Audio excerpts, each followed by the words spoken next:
Okay, I see the green light is on.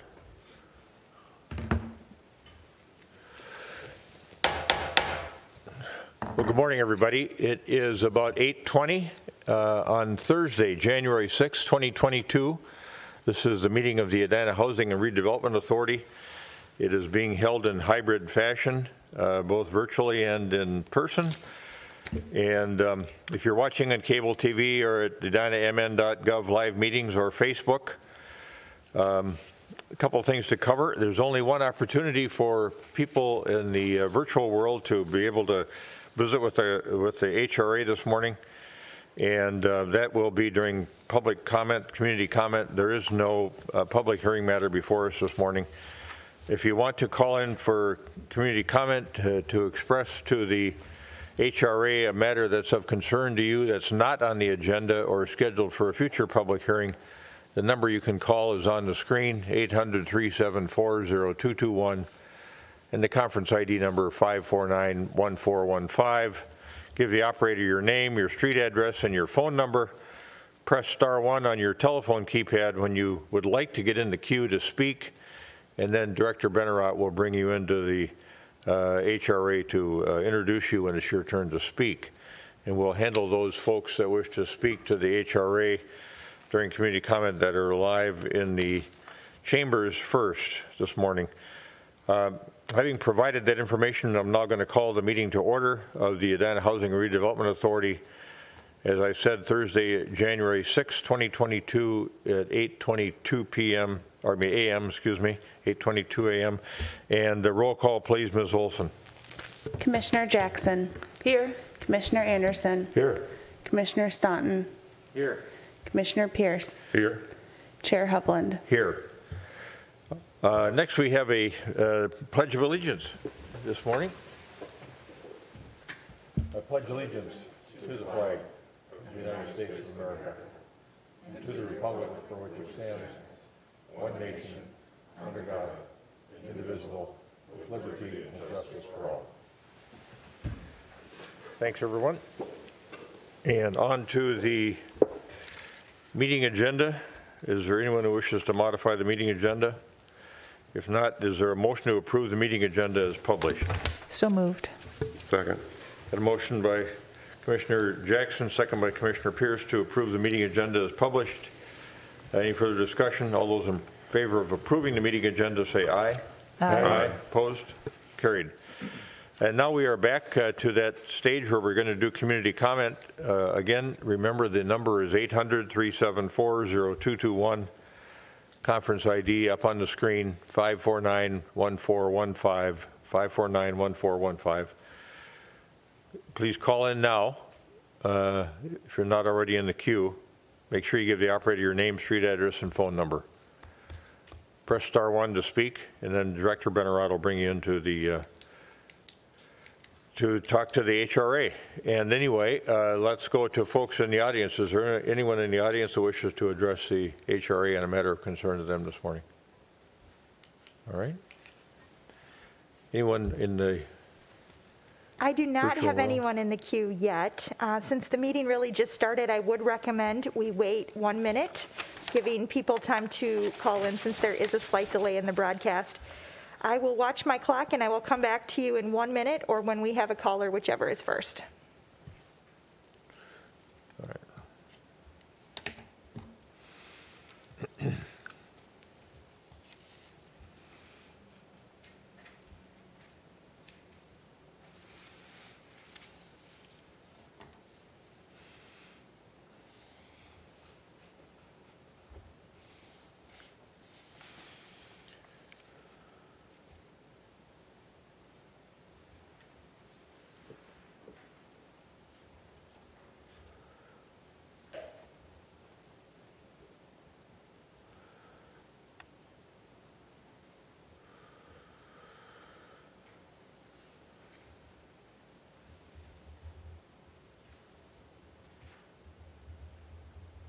It is now 1 minute later, and I still don't have any callers, so I think it's safe to move on with the agenda. All right, let's move on from community comment to the consent agenda and the adoption of the items on the consent agenda.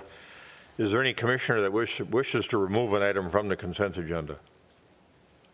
Is there a motion to approve the consent agenda as published? So moved. Second. Commissioner Jackson moves, Commissioner Pierce seconds the adoption of the items on the consent agenda in a single motion. Any further discussion? All those in favor of adoption of the consent agenda items in a single motion say aye. Aye. Opposed? Carried. And then we are on to the heart of the meeting, which is the reports and recommendations portion of the agenda. And our Economic Development Manager, Bill Neuendorf, has a presentation for us regarding the project at the U.S. Bank site on France Avenue, 7001 to 7025 France Avenue. Mr. Neuendorf, welcome this morning. Yes, good morning. Thank you, and Happy New Year. The resolution this morning is 2022-03, and it covers two important aspects of a proposal over at 70th and France. So this morning what I'll do is walk through the content of this resolution. It's related to the requested tax increment financing for that project, and then also give you an update on where we are in our negotiations with the developer to provide some context and to further explain why we're here this morning. So the resolution that's requested proposes to do two things. First, it recognizes the conditions of the existing buildings on the site, and then secondly, it starts the process whereby the city would formally consider tax increment financing. It doesn't agree to tax increment, doesn't actually do it, but it starts the process. And as you recall from past efforts, when tax increment financing is used, there's a multi-step, several-month process that happens. We're proposing that we start that process today. About a year ago, the city hired Braun Intertech, a company that's experienced. We've worked with them on a number of projects. In this case, we hired them to evaluate the conditions of those two existing buildings at 7001 France. We refer to it as the U.S. Bank site. That is the prime business that's there. The buildings were built in the late 1970s. There's actually two buildings. The bank branch operates independently, and then there's an adjacent building that's an office, medical office. It's been used for a variety of professional companies over the years, but currently it's vacant. The surgery center moved out a couple years ago. So we hired Braun Intertech to evaluate both of those buildings, not for safety, not for code compliance, those types of matters, but to look and determine whether or not they meet the state statute requirements to be considered for a tax increment financing district. A copy of that report is attached to the meeting agenda. It's about 54 pages. I'm just going to cut right to the chase on it. The inspectors looked at the buildings, they evaluated it per the state statute, and they found kind of mixed news. So one of the buildings does not satisfy the requirements in the state statute. Some people refer to it as the blight test. So one of the buildings does not qualify, but the other one does. It does pass that threshold where due to the age and condition and the amount of work and repair and upgrades that are necessary, do put it in that kind of blighted type category. That does not imply that it's unsafe or dangerous or anything of that nature, but it meets that TIF standard in Minnesota statute.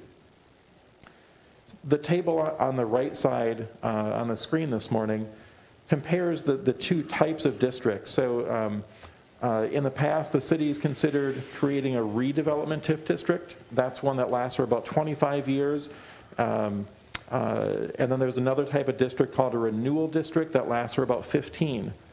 For this particular site, we found that it does satisfy the criteria for a 15-year renewal district. It does not pass the criteria for a longer district. So what we'd request this morning and why the resolution is out there is we can certify that we've received that report, we recognize the condition of the building, and also recognize that it is potentially eligible for TIF.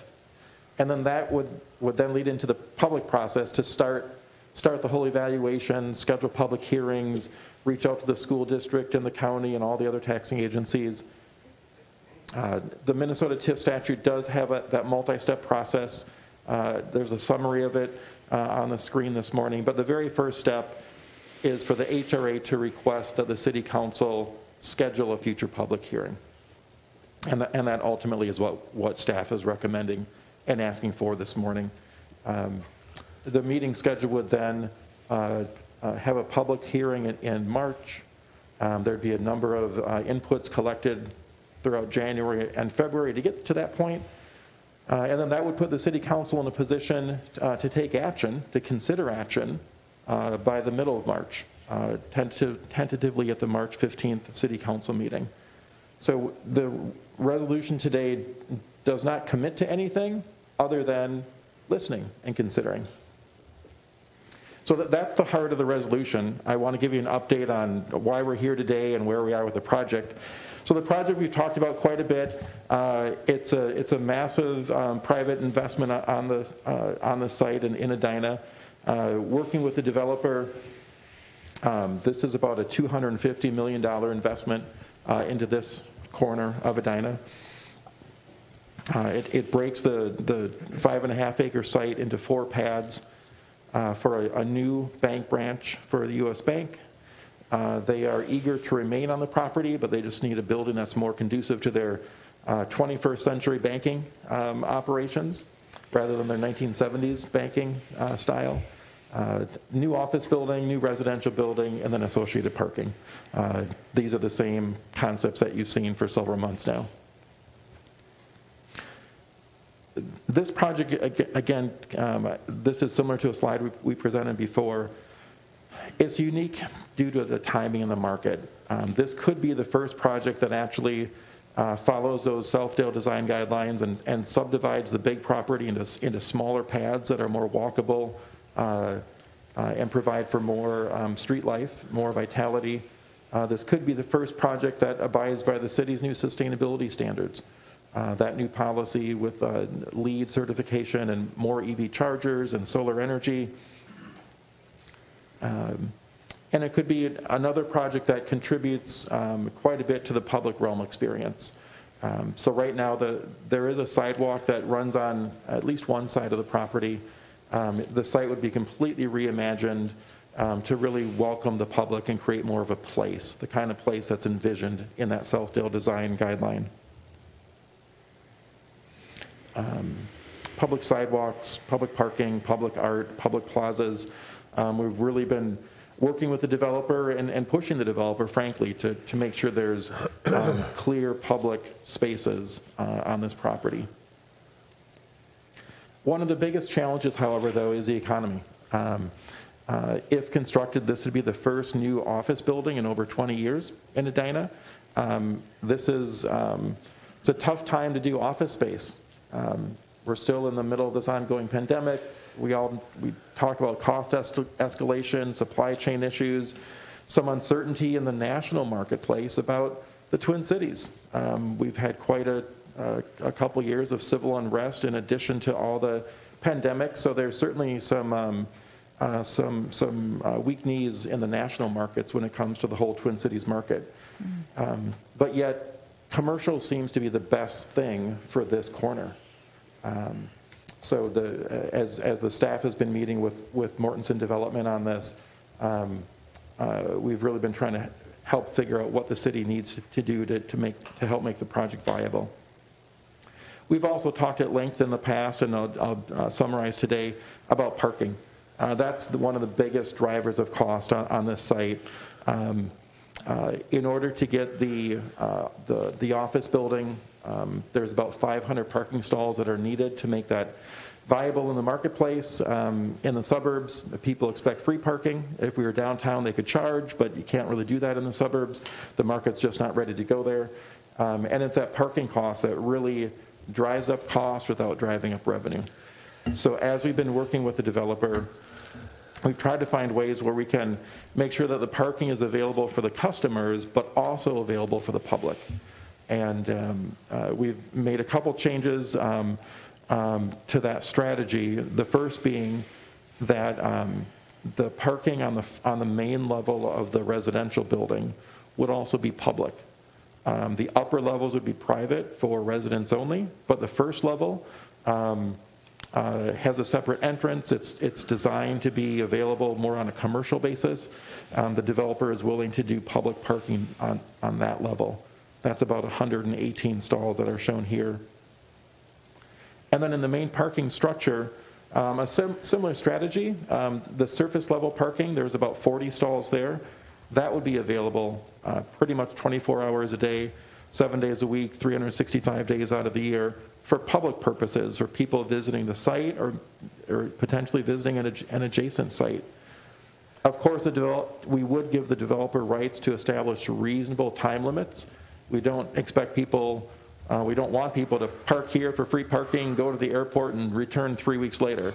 So there'd be some reasonable rules and regulations for it, but generally it would serve as public parking.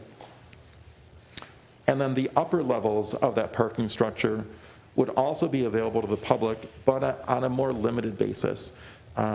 In order to secure the leases with strong tenants to make this whole project viable, those tenants need to guarantee that their employees have a place to park.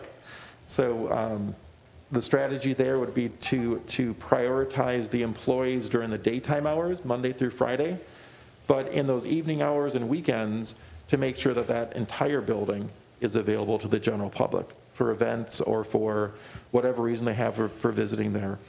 Again, the developer would still have reasonable rights to establish time limits. We don't want to just create a free parking zone for anybody. So there would be some reasonable limitations there.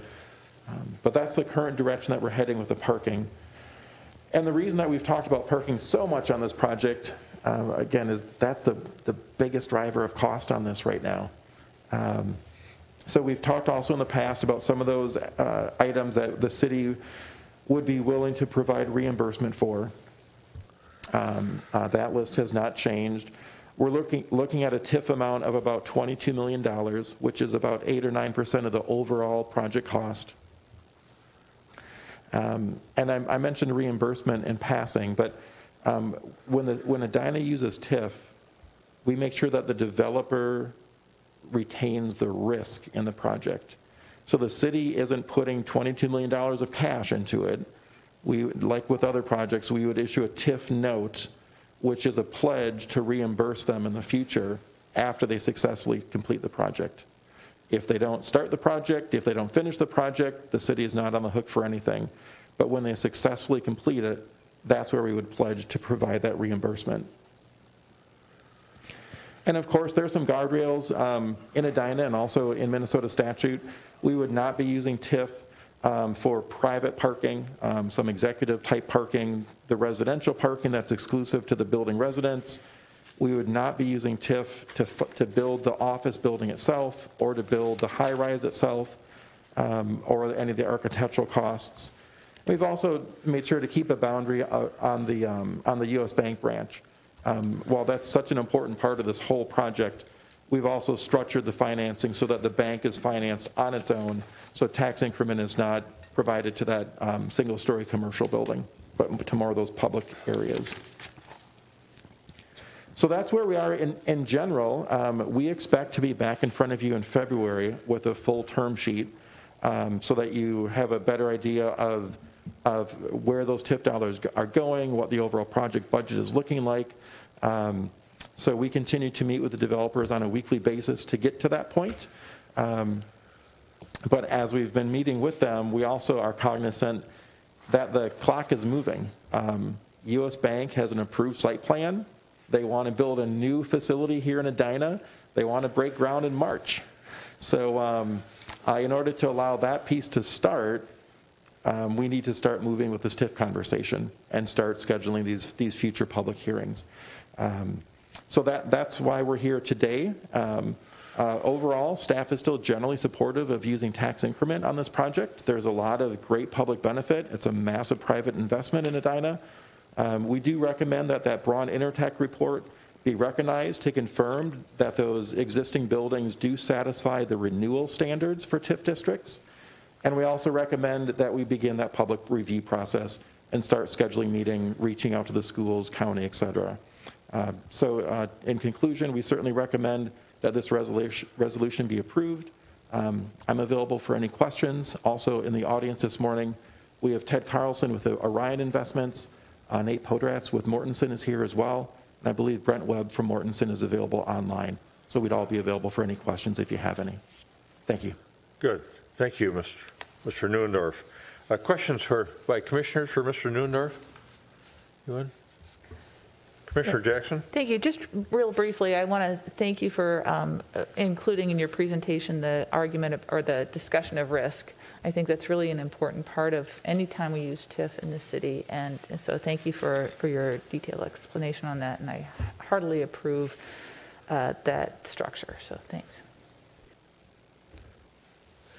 Mr. Anderson, I saw you writing down a few questions. I did. So Thank you. Go ahead. Thank you, Mr. Chair. Just actually one question, Mr. Neuendorf.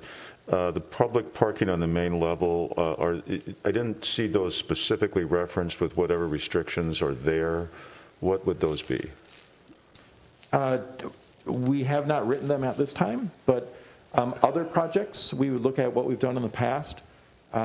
We've used similar language at Pentagon Village, at the Lorient, at 50th and France. So typically there'd be an hourly time limit, 2 to 3 to 4 hours during the daytime to make sure that you don't have people parking there all day and going downtown for work. And then there would probably be restrictions on overnight.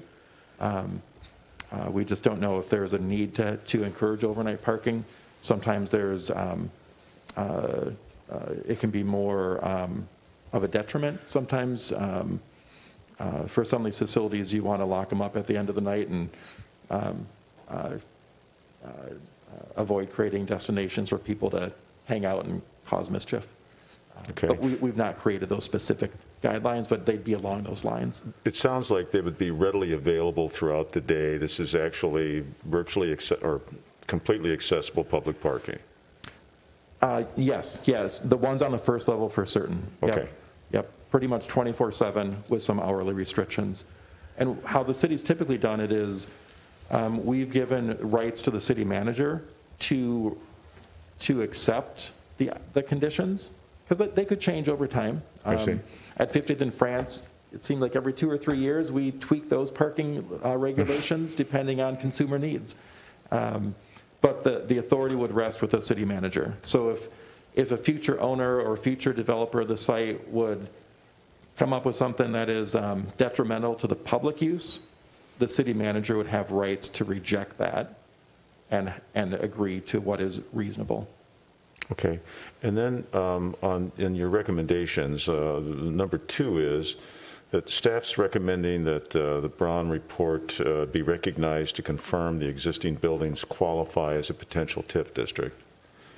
And I certainly wouldn't be one to argue with Braun Intertech about their evaluation. I just wonder why we would be confirming that. I mean, is that typical, or is there any reason to question that? Great question. So we don't do this very often. We have done it before. It's all about the construction timing. They want to start doing demolition of one of the buildings in March. If they start doing it before the TIF district is actually formally created, they lose that opportunity to actually capture those expenses. And if they tear down the blighted building before it's confirmed and fully approved as blighted, they also lose any future opportunity to use tax increment financing. So we ran into a similar situation on the city's old public works site, where we wanted to take that building down early because it was starting to be an attractive nuisance, and we wanted to avoid injuries and nuisances there. So we took that building down early and then created a TIF district later. So what Minnesota statute allows us to do is certify that the building is substandard in the eyes of the TIF statute, and that buys us a 3-year window of time to actually create a TIF district in the future. In this particular schedule, I think the developer needs about 3 days. We just want to make sure that we are by the book. Anytime we use tax increment, we don't want to approximate and keep our fingers crossed. We want to do it by the book. So this would allow the developer to even start doing things like remediating the asbestos. They might get in there in late February to start doing some of that work. It would just certify that they could begin that work without being penalized against having any full consideration of tax increment. I see. Okay, thank you. Commissioner Pierce. Thank you, Mr. Chair. Just a couple of questions. When I review this, my general question to you is, does staff think this is a heavy lift or likely probable? And I'm getting there because when I look at slide 14, I can convince myself demolition of obsolete buildings, check. Remediation of contamination, check. The 4-pad layout, definitely something that we want. The public plaza, yep, I can do that. Public parking, that always has seemed like a stretch to me. And I'd like to just, what you're asking for today is pretty straightforward, I think. You're essentially saying, hey, staff believes we should go through the process of evaluating should we and how should we apply TIF to this project. I don't disagree with that in general, but I would like to understand from you, based on what you've seen, how likely is it that we would get to the target of 22 million in a very concrete way? Can I ask for a clarification? Are you asking if you think staff can get on board with the terms, or are you asking about will the developer actually spend that much money? I guess I'm asking both. Okay. Sure. There's plenty of costs. This is a big project. It's expensive to build, and prices keep going up every week. Every time we see an updated pro forma, commodity pricing, material supply and availability, wildly unpredictable right now. So we have, I have 100% confidence the developer will, if they say they're going to spend $249 million, I bet it's going to be $249 million. It might be more than that. As we've worked through these conversations, there's been no doubt that they'll have enough qualified costs to use TIF. Frankly, it's just a matter of, do they meet Edina's standard to use TIF? State law would allow us to use TIF for private parking. Just Edina's never done that. We've never seen that as a public good. We're not suggesting that we rewrite our policy. It served us well for 20 to 30 years. But that being said, I still also feel pretty good that staff will reach a point where staff is in the same place as the developers and support moving forward. We're not there yet today, and they're standing right behind me. But there's so much benefit to this project, both to the developer and to the community. When you're negotiating with two parties that are aiming at the same outcome, there's usually a way to make those details come together. So I'm confident in the next couple of weeks we'll have those details figured out. I'm just not there today. I appreciate that transparency. I think it's important to be able to transfer that confidence, because it does help us in terms of making a decision. If the staff that's looking at the details feels confident that we can get there, I think that's really important. So thank you for your transparency there. Thanks, Commissioner. Commissioner Staunton? I just want to clarify that the only thing we're asking for today is approval of the inspection that classifies it as eligible for TIF under the statute. We're asking for two things today. We're asking for that clarification, for that certification or recognition, and then we're also asking for your consent to start that public review process and to begin to schedule meetings. That's all we're asking for today. Which we wouldn't do if we couldn't get the threshold issue taken care of. Correct. But you're also saying if we're categorically opposed, we shouldn't go down that road either. That's a fair way to look at it. All right, thank you. It seems to me that this parking conversation, public parking, private parking conversation, it's just a variation on the theme of what we've done over the decades. When I think about Centennial Lakes, there's shared parking there that's no cost to the employees that work there, but the public and the private employees of the employers with all those shops, we all share that parking together. At 50th and France, there's designated locations in the south ramp for employee parking, but there's other places they can park as well. But there we charge a little fee for a monthly parking pass, and that may get to be something that we talk about here in the future, but this is really just another variation on something that we've already done in the past, and like we just recently did with the Nolan Mains project, frankly. A little different twist on an old theme. That's correct. Yeah, Edina has used tax increment to allow parking for a couple generations at this point. Yeah. Okay. Good. Any other questions from commissioners? The motion, and this is Commissioner Anderson's inquiry about point 2, I think, in the summary recommendation, was that I understood from your prior language that in your mind and based upon Braun's report, this satisfies the renewal standard for a TIF district establishment, is really what you're saying here. That's correct. All right. So the motion is to approve Resolution 2022-03, which does that, finding that the parcel is occupied by a substandard building and requesting the City Council of the City of Edina to call for a public hearing on the proposed establishment of the 70th and France Tax Increment Financing District. So those two requests are in the single motion. Correct. All right. Is there a motion to approve Resolution 2022-03, finding that the parcel satisfies the renewal standard for a TIF district establishment and is occupied by a substandard building, and requesting the City Council of the City of Edina to also call for a public hearing on the proposed establishment of the 70th and France Tax Increment Financing District? So moved. Commissioner Jackson moves. Second. Commissioner Pierce seconds. Commissioner Staunton was moving in to make that second if he had to, but any further discussion? All those in favor of the motion as stated, the passage of the motion as stated, say aye. Aye. Aye. Opposed? Carried unanimously. Thank you, everybody. All right. Anything else for us, Mr. Newendorf, at this point in time? We just have a couple executive director updates.